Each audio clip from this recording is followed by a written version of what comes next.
Aujourd'hui, c'est le départ de notre pèlerinage à Worcester. Depuis longtemps, nous avons désiré nous retremper aux sources des grâces premières, puiser chez nos mères. Notre désir profond, c'est de répondre à l'appel de Dieu nous invitant à grandir dans la foi et à ouvrir un espace nouveau dans nos vies, où l'esprit de nos mères fondatrices pénétrera. Tout au long du parcours, le trajet se vivra dans la joie, les chants et la prière. Chers associés, êtes-vous prêts à partir? L'autocar Nolisé, le PFM Inc., nous attend pour nous conduire à Worcester. Avant de quitter Baie-Saint-Paul, confions la sécurité de notre voyage à la Vierge Marie et à nos mères fondatrices qui nous attendent là-bas.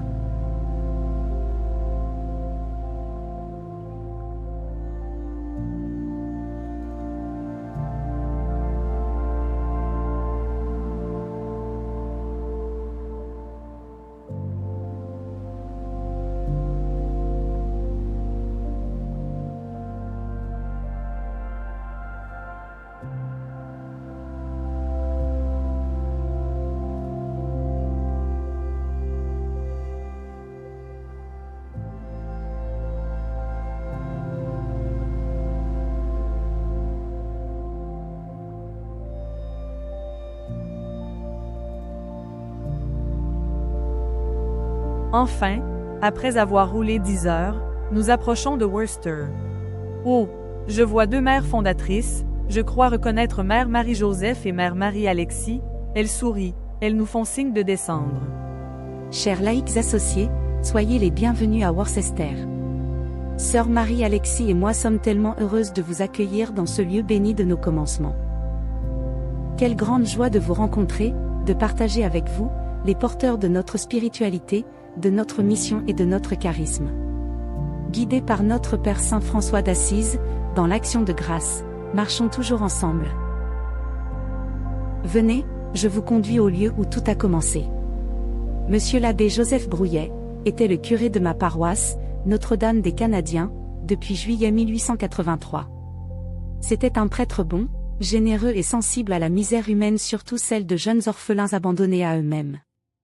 En 1889, il rêvait d'ouvrir un orphelinat et de fonder une communauté pour prendre soin de ces petits malheureux.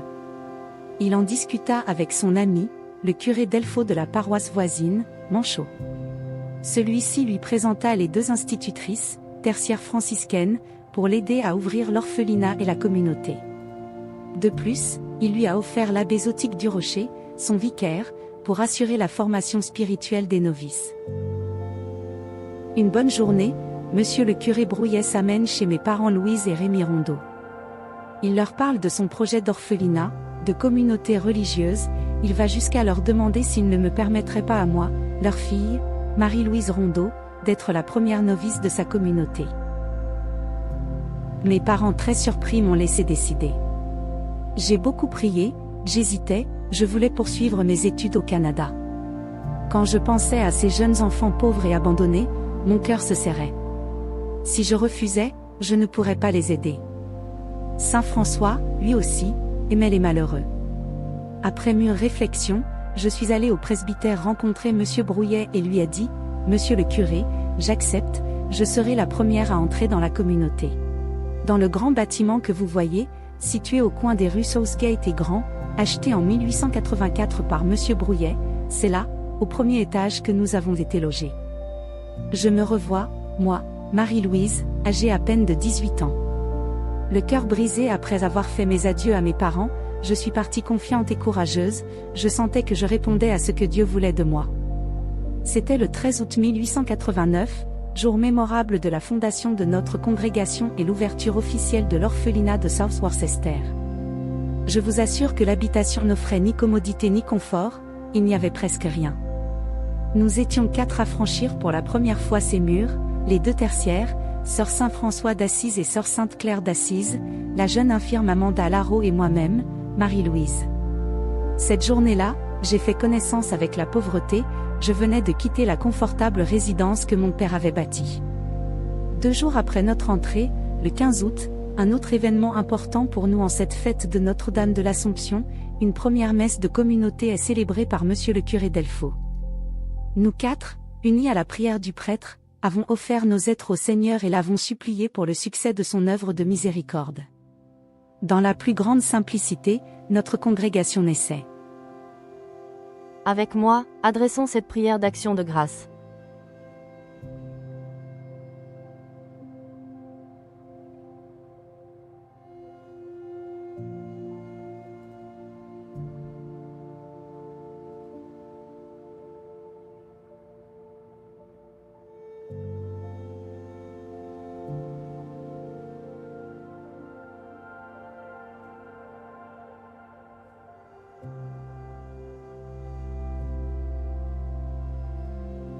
Dirigeons-nous maintenant vers la maison de misère. Sœur Marie-Alexis va vous parler de ce lieu où nous avons vécu pendant 3 mois, pauvres, pauvres, pauvres, mais joyeuses. Devant les difficultés grandissantes qui semblaient sans issue, Monseigneur Wraili nous a conseillé de nous séparer de Monsieur Brouillet. Ce fut très difficile. Le 13 janvier 1891 fut un jour douloureux, inoubliable. Nous sommes sortis de l'orphelinat l'une après l'autre sous le regard sévère du père Brouillet, sous les cris et les pleurs des enfants. C'était déchirant. Quelques-unes sont allées se réfugier chez les parents Rondeau, d'autres chez la grand-maman Durocher et quelques-unes chez la famille Saint-Georges. Le lendemain, c'est la recherche d'une maison. Après des jours sans réponse, le frère de sœur Marie-Joseph est venu nous informer qu'il avait découvert une vieille masure abandonnée et inhabitable depuis longtemps, située sur la côte. Notre jeune supérieure, sœur Marie-Joseph, envoie son frère dire au propriétaire qu'elle et ses sœurs acceptaient de l'habiter. Ce vieux logis n'avait sur le mur que le numéro, 98 rue Orient, pour l'empêcher de perdre son titre de résidence. Nous n'avons pas tardé à déménager. C'était le 22 janvier. Nous sommes partis avec presque rien, un vieux poêle emprunté avec une maigre quantité de bois et de charbon, quelques couvertures et quelques oreillers. Après avoir fait la chasse à la poussière, aux déchets, aux débris de toutes sortes, aux rats, il restait dans la place le vieux poêle à la braise mi-étouffé, faute de combustible, et une vieille chaise branlante. Pas de table, pas d'armoire, pas de lit, pas de vaisselle, ni ustensiles, pas de sous dans le portefeuille.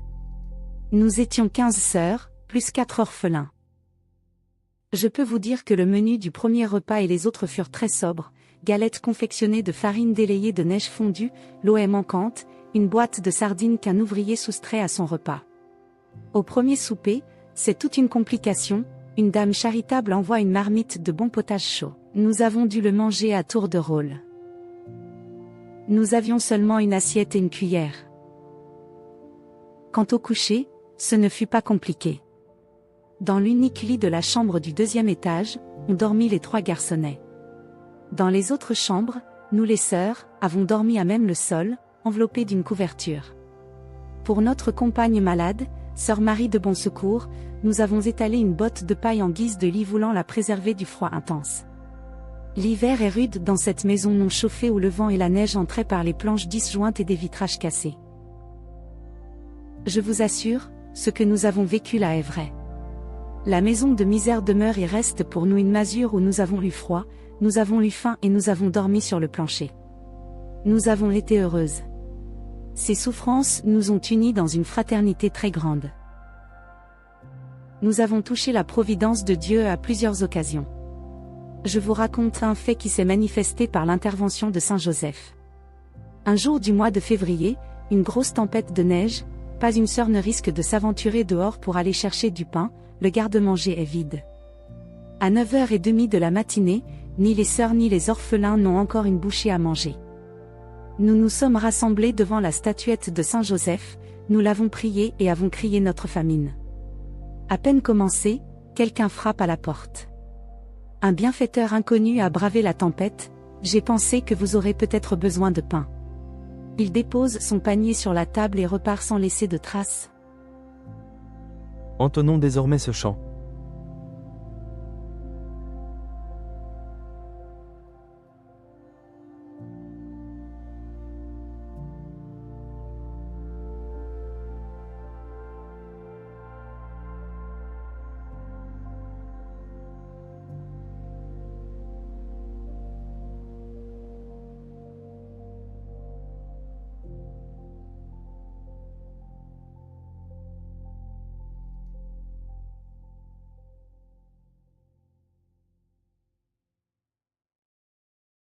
Nous venons de visiter 2 lieux où nos mères fondatrices ont vécu courageusement. Quels sentiments nous habitent après ces visites? Devant des situations difficiles, comment réagissons-nous?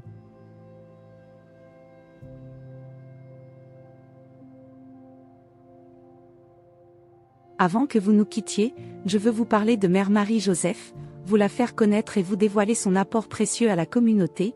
Grâce à son « oui » généreux, notre congrégation a commencé à prendre racine. Comme je le mentionnais, elle a été la première à endosser le projet du curé Brouillet alors qu'elle n'avait que 18 ans. C'était une belle jeune sérieuse, déterminée. Elle avait une foi à toute épreuve, cette foi augmentait son courageuse et l'aidait à vaincre sa timidité. Communicatrice, enthousiaste, enseignante, compatissante, humble, douce, transmet l'histoire de la Fondation. Malgré toutes les difficultés, elle a toujours avancé, elle a été capable de tenir tête dans les tourmentes. Elle n'a jamais refusé de porter de lourdes responsabilités. Plus souvent qu'à son tour, elle se voyait confier les délégations les plus épineuses. Elle a su communiquer la flamme qui brûlait en elle. Avec enthousiasme, elle a enseigné aux orphelins, elle les a aimés et les a chéris toute sa vie. Elle a toujours cru à la valeur du travail et y a impliqué son cœur et ses mains. Par-dessus tout, elle avait un cœur pauvre et ardent, plein de compassion pour les déshérités de la vie et pleine d'amour pour les jeunes. Quelle humilité, quelle douceur et quelle bonté maternelle. Elle a beaucoup de talent, un qui a été très précieux, celui de secrétaire. Grâce à sa précieuse collaboration aux archives, vous pouvez connaître l'histoire de la fondation de notre congrégation. Son plus grand mérite, c'est vraiment d'avoir vécu cette fondation. Voici comment nous l'avons caractérisée. Foi courageuse. J'aimerais, à mon tour, vous faire connaître cette femme exceptionnelle qui m'a si gentiment décrite. Je vous raconte. Marie-Alexis nous a partagé que, petite fille, elle avait déjà un cœur impulsif et généreux. Sa mère avait hébergé une pauvresse avec ses 2 enfants. Le lendemain, comme la mendiante se mettait en route, Cordélie la suivit. La femme lui remit son bébé entre les bras et s'enfuit. Cordélie tout heureuse ramena le vivant cadeau, ses parents, un peu surpris, l'adoptèrent. Jeune fille, elle ne cherchait qu'à faire plaisir aux autres. Son cœur désintéressé l'amène à être soutien de famille à la place de son beau-frère invalide. Se croyant indigne de devenir religieuse, elle décide de servir le prêtre et l'église de Manchot. Les années passent, à 43 ans, elle décide d'entrer dans la communauté naissante apportant tout ce qu'elle possède, meubles, lingerie, un capital de $600, un cheval et une voiture. Je peux témoigner qu'en elle il n'y avait ni prétention, ni rancœur, ni calcul égoïste. Son courage et sa santé robuste étaient une sécurité. Que dire de sa gaieté et de son humilité? Elle est une perle de charité, de simplicité, de générosité aussi. Elle est une compagne agréable pour nous ses sœurs, une maman pour les orphelins, un rayon de soleil pour les pauvres. Elle travaille, comme 3 hommes, travaillant infatigable. Elle a fait presque toutes les réparations de la maison. Elle se donne sans compter même si elle est la doyenne. Elle ne réclame aucun droit, si ce n'est celui de se sacrifier plus et de se dépenser plus. Voici comment nous l'avons caractérisée. Simplicité désarmante. Après avoir découvert les qualités, personnalités, de Mère Marie-Joseph et Mère Marie-Alexis, quelles paroles de Dieu les ont aidés à vivre et à garder l'espoir?